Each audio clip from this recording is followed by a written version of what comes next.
हम देखेंगे कि हमारे जीवन में 21 मार्च और 23 सितंबर का कितना इम्पोर्टेंट है। 21 मार्च और 23 सितंबर का पृथ्वी को लेकर के, सूरज की स्थितियों को लेकर के 21 मार्च और 23 सितंबर का हमारे जीवन में बहुत ही ज़्यादा महत्व है।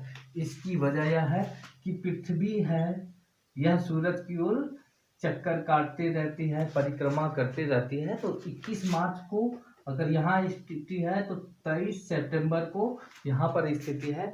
और ये पृथ्वी, ध्यान देना है कि ये अपने ध्रुव पर झुकी हुई है। कितनी झुकी हुई है? 23.5 डिग्री। तो इस कंडीशन में यहाँ पर हम देखते हैं कि दिन और रात 21 मार्च और 23 सितंबर, इसमें देखते हैं पृथ्वी पर दिन और रात बराबर होता है। और देखिए, हम एक्चुअल में समझने की कोशिश ये करेंगे कि ये वाला फेस अगर ए है, ठीक है, ये वाला फेस बी है, तो यही देखते हैं ये जब यहाँ से यहाँ आती है तो ये वाला फेस हमारा जो झुका हुआ फेस है, ये फेस हो जाएगा ए और बी। ठीक है, इस चीज को भी देखने की जरूरत है। लेकिन इस कंडीशन में भी ध्रुव पर झुका होने के बाद भी हमें देखने के लिए मिलता है कि दिन और रात बराबर होती है 21 मार्च से 23 सितंबर को। तो इसकी वजह क्या है कि इस कंडीशन में पृथ्वी को, मान लीजिए इस कंडीशन में यहाँ पर रात होती है, तो 24 घंटे का अगर 12 घंटे की रात हो गई तो 12 घंटे का ऑब्वियस है कि अपने आप दिन हो जाएगा। तो 12 घंटे की रात, 12 घंटे के दिन बराबर 24 घंटे। इसी तरीके से 12 घंटे की रात, 12 घंटे की दिन, इसमें ध्यान रखने की जरूरत है। कब? 21 मार्च और 23 सितंबर को। अब हम देखते हैं पृथ्वी पर एक ऐसा भी डेट आता है, एक ऐसी तारीख भी आती है जिसमें हम बहुत सारे पर्व भी मनाते हैं।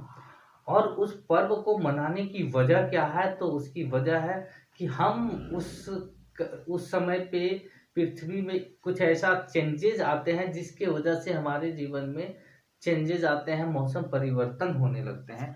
और वह मौसम परिवर्तन को लेकर के हम चर्चा करेंगे कि क्या क्या होता है। और हम देखते हैं 21 जून और 22 दिसंबर की क्या स्थिति है। 21 जून और 22 दिसंबर, ये जो है, जैसे कि इंडिया में खास करके देखते हैं दिसंबर के टाइम में हमारा ठंड का मौसम होता है, जाड़े का मौसम होता है, और 21 जून गर्मी का मौसम होता है। ठीक है, अब इसमें से हम देखते हैं कि क्या चीजें हैं जिस वजह से, देखिए, उत्तरी गोलार्ध और दक्षिणी गोलार्ध को लेकर के, ये हमारा पृथ्वी है, ये उत्तर भाग है उत्तरी गोलार्ध, और ये दक्षिणी भाग है दक्षिणी गोलार्ध।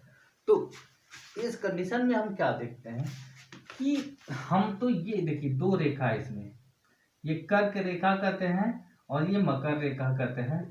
अब यहाँ पर 21 जून को क्या होता है कि सूरज जून में कर्क रेखा पर चमकती है। ठीक है, जून में सबसे बड़ा दिन होता है, सबसे ज्यादा देर तक चमकती रहती है 21 जून को पृथ्वी के कर्क रेखा के ऊपर सूरज। ठीक है, और वही 22 दिसंबर को, ये मकर रेखा है, दक्षिणी गोलार्ध में है, 22 दिसंबर को मकर रेखा पर चमकती रहती है। अब इस कंडीशन में हम देखने के लिए चाहते हैं कि एक्चुअल में हमारे लिए 21 जून गर्मी का अर्थ क्या है कि उत्तरी गोलार्ध में गर्मी, क्योंकि हम कर्क रेखा के आसपास रहते हैं, तो उत्तर गोलार्ध में जो गर्मी होती है वो हमारे लिए गर्मी है। लेकिन जो उत्तरी गोलार्ध में हमारे लिए गर्मी है, वही दक्षिणी गोलार्ध के लिए यहाँ पर ठंड है। तो 21 जून को याद रखिएगा, दक्षिणी गोलार्ध के लोगों को ठंड लगेगी। दक्षिण में जो भी देश है, ऑस्ट्रेलिया है, ठीक है, अफ्रीका, इन सब को ठंड लगेगी, लेकिन हमें गर्मी लगेगी 21 जून को। और सबसे बड़ा दिन उत्तरी गोलार्ध में कर्क रेखा पर होता है, ध्यान रखने की जरूरत है।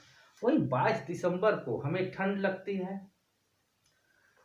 मकर संक्रांति के आसपास का समय है, ठंड ज्यादा होती है। लेकिन उत्तरी गोलार्ध में हम क्या देखते हैं, उस समय गर्मी लगती है। ठीक है, तो ये देखने की जरूरत है कि 22 दिसंबर को हमें ठंड, ठीक है, लेकिन दक्षिणी गोलार्ध में 22 दिसंबर को गर्मी होती है। ध्यान रखने की जरूरत है, दक्षिणी गोलार्ध में 22 दिसंबर को क्या होती है, गर्मी लगती है, ठीक है। तो यह हमारा था कि उत्तरी गोलार्ध में और दक्षिणी गोलार्ध में। तो हम इससे हम देखना चाहते हैं कि जो है 21 जून कर्क रेखा पे उत्तरी गोलार्ध में सबसे बड़ा दिन, 22 दिसंबर दक्षिणी गोलार्ध में सबसे